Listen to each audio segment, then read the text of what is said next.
Sa huling laro nga ni Kai Sotto kontra dito sa Nagasaki Belka at Epi Nagoya ay naputol na nga ang 5 sunod nito na double-double stats. Ang huling double-double stats pa nga nito ay naitala niya pa kontra dito sa Toyama Grouses. At after nga doon ay hindi na nga naulit at unti-unti na nga bumababa ang stats ni Kai Sotto. Ano nga ba ang nangyari or posibleng dahilan kung bakit bumaba nga ang mga numero nito, lalong-lalo na nga sa rebounding? At muli na naman ngang mapapalaban itong ating pambato na si Kai Sotto sa kanilang laban sa March 30 at March 31 kontra nga dito sa Toyota Albark.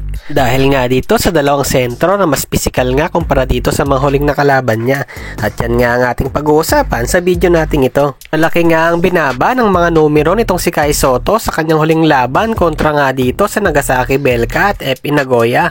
Ano nga ba ang nangyari or posibleng dahilan kung bakit biglang bumaba ang stats ng ating pambato? At eto nga yung pinaka-primaring dahilan na nasilip natin dyan mga kaibigan. At dito nga sa depensa ni Perkins ng Nagasaki kay Kai Sotto, makikita nga natin na hindi na nga ito binibigyan ng space sa loob. Kahit nga yung kapalitan nito ay ganito rin yung ginagawa na naging dahilan nga para maging limited yung rebounds ni Kai Sotto. At yung mga alley-oop plays nito galing dito kay Kawamura. At kontra naman dito sa Epi Nagoya ay the same nga lang din ng depensa ang ginamit dito kay Kai Sotto, na kung saan ay sa labas pa lamang ay tinatao na nga ito para hindi na nga ito makabuelo at magkaroon ng space sa paint.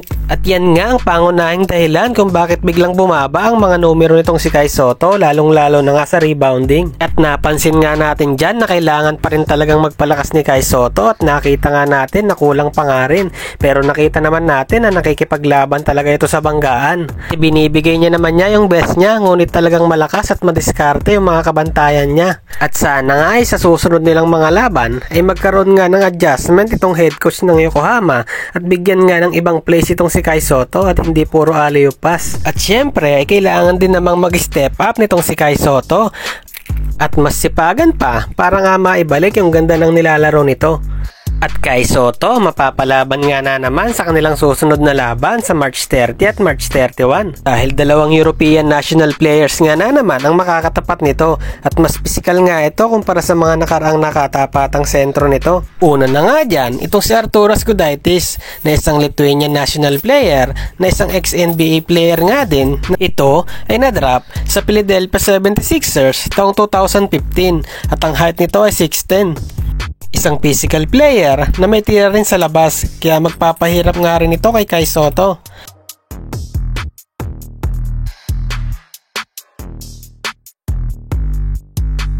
Susunod nga dyan ay itong main center ng Toyota Albark na si Sebastian Saiz. Isang 6'10 athletic center at isang agile and physical sa loob ng paint. Siguradong mapapalaban nga na naman ang ating pambato dito dahil isa nga itong national player ng Spain. At suki nga rin itong player na to sa NBA G League.